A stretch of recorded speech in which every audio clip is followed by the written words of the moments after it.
Hey y'all, welcome back to Babeinlibrary. It's your girl Lisa, and today we're going to be talking about my February TBR.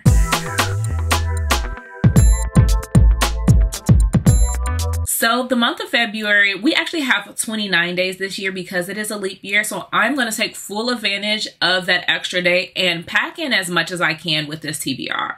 It is Black History Month as well as the month of love. So you know that means I'm going to be reading romance that centers Black main characters.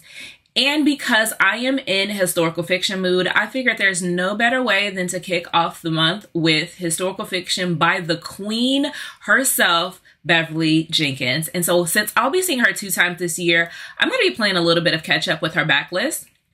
I figured, let's not play any games. Let's go into her most beloved book, which I know of as Indigo. Now, this is on my 5-star predictions video list. So I need to be making sure that I prioritize this in the month of February. This is an Underground Railroad romance between 2 characters who have a little bit of animosity, I believe. Both of them are doing their part to make sure that they can help freed slaves. Now, Black Daniel is our main male character, and he is injured. He is known as the conductor, so he is responsible for helping to transport newly freed slaves or to help people that are trying to escape, the life of being on the plantation. And so what happens is that Black Daniel is injured and he runs across Hester. Now, Hester is like, I'm not going to turn my back on him. I'm going to do my part and I'm going to heal this man, but I'm going to give him the blues, I think. And this is where I am so excited to get to know what Indigo is about myself. Everyone that I know that reads Beverly Jenkins says this is their favorite of any of her books, and she has an extensive backlist. So I think it's time for me to make sure that I can solidify my fandom with Beverly Jenkins by reading Indigo. Now, if I get through Indigo and I still am feeling the mood of being with Miss Jenkins, I'm going to continue on with Vivid. This is the last chapter special edition, which I lucked upon at my half-price books. And so I was glad for whoever left this because it is gorgeous. Now, this is the story of your female main character, Viveka. And I actually love this because she is going to a small town that is run by all Black people. And her love interest in here is going to be a mayor. So this is centering Black excellence in, I believe, the 9th or the 1876. So this is true historical romance. And in addition to that, Viveka is actually a doctor. Now, this is one of the things that I love about Beverly. She has such strong female main characters, and Viveka is trying to get away from her hometown and find a place where she can thrive. In this time frame, you don't get a lot of female doctors, and you definitely don't get a lot of Black female doctors. So she's been told time and time again that she needs to get out of the profession. And so she tries to find a place where she can land safely and thrive and help the community. And when she goes to Nate Grayson's town, where he is the mayor, he's like, hey, I'm going to meet this doctor that's going to help heal our community. And he thinks that the doctor is actually a man. And so he goes to the train station to pick her up, and he was like, wait a minute. Nah, I've been bamboozled. You need to go back. We don't want none of that smoke here in our town where we're thriving. You're going to bring drama and you're going to bring us down. And so this is their romance of them fighting, the interactions that are between the 2 of them. But ultimately, they just want to see their community thrive. So I'm hoping that I love Vivid because I also have an electronic copy. I don't want to damage this one, but again, this one is stunning. Something I'll be looking forward to in the month of February. Now, continuing on with my historical fiction era, I've got 2 more books that I plan on reading. Not of Beverly Jenkins, but this first one is Denny S. Bryce, who I will also be seeing this year. I've heard really great things about her historical writing. This is centering the 1920s, but it is a dual timeline perspective. So it's set in 2015, and then it goes back and does some flashbacks into the 1925 era where you've got two different perspectives. You got our female main character. She is from the 1920s and she is still alive in 2015. She is the only connection to a lot of old Hollywood stars. And we have a male main character point of view who is a young college artist, and he is trying to connect the dots and do a film study on one of his favorite filmmakers. He goes to interview our female main character and to see if she can shed a little bit of light on this filmmaker that he's doing a study about. And so he starts to dive into their backstory, and he uncovers some secrets that our female main character has been holding on for years.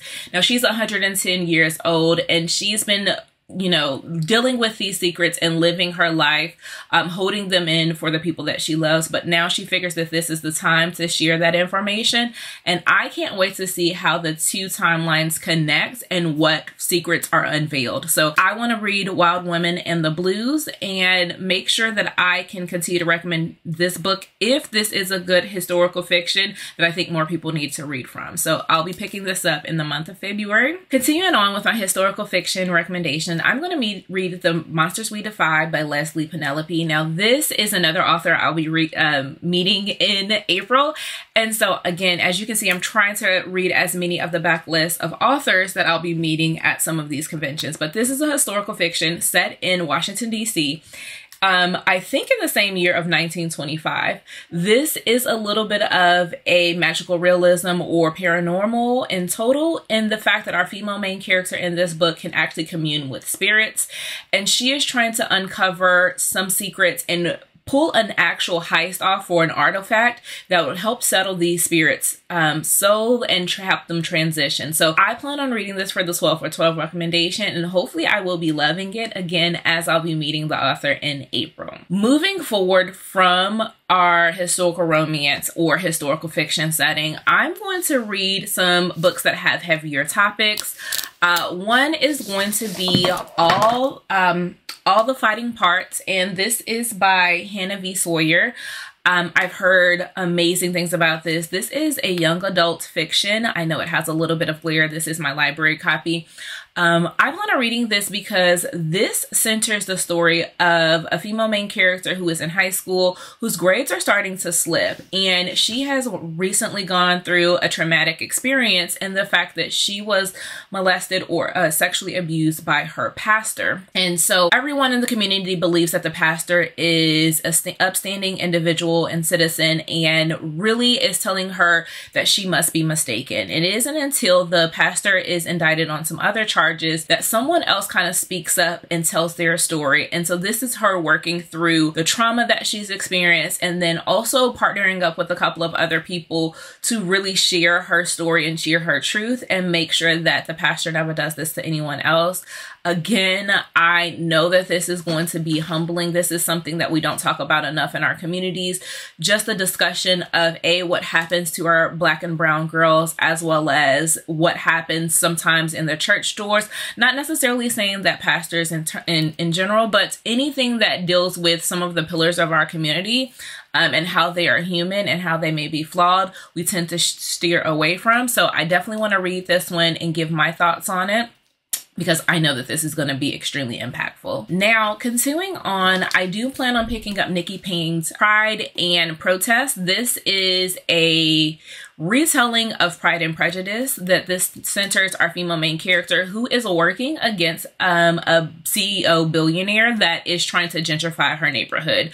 This kind of puts me in the mind of Alyssa Cole's book, but this actually centers the male main character who is Filipino but was adopted by a white family, right? So it's talking about culture, it's talking about gentrification, it is talking about what happens when you have to stand up to fight for your community, as well as a buddying love story between the two, because I believe that the CEO is probably going to be misguided and really start to understand where his privileges lie. So I am hopeful that I enjoy this, because I've been hearing fantastic things about Nikki Payne as an author, as well as this series. So I'm looking forward to reading this and meeting Nikki. Now, continuing on with books that I plan on reading this month, I told you all I have a slew of arcs that are coming in that I'm hearing are bangers. So I will be reading Tracy Brown's Brooklyn. I also will be reading Megan from Rebecca Weatherspoon. I'm going to be reading Toxic by Kenya Gorey Bell. You know I love Toxic, or I love Kenya Gorey Bell's writing. So I'm definitely going to be picking that one up. I'm going to be reading A Love Song for Ricky Wilde by Tia Williams, because it's Tia Williams. I've got to be reading her. So those are the 4 arcs that I'll be reading this month, as well as, if time allows, I will be participating in the Indie Book Spines or the Indie Spines Book Club pick, which is going to be Brittany Cherry's Disgrace. I believe this is a Grump Sunshine Small Town romance that has a female main character that is coming out of a long-term marriage and is skeptical about finding love again. And then lastly, if I have time, I'm going to be reading The Sign of the Slayer, which is another young adult book. February is always young adult for me, so I'm looking forward to reading that. I believe it is a kind of Buffy retelling, so Buffy the Vampire Slayer, but modern day and centering a Black female main character. So that is all of the things that I plan on reading. If there is a novella-thon, I will be picking up some novellas for the month. But do me a favor, tell me what book you're looking forward to reading, whether it's centering romance for Valentine's Day, or if it's Black history related, or it's a Black romance, even better. Please leave them down in the chat below. And do me a favor, because Pride and Protest has a microphone, leave me some sort of bullhorn or microphone emoji in the comments below, and I'll talk to you all next time. Bye.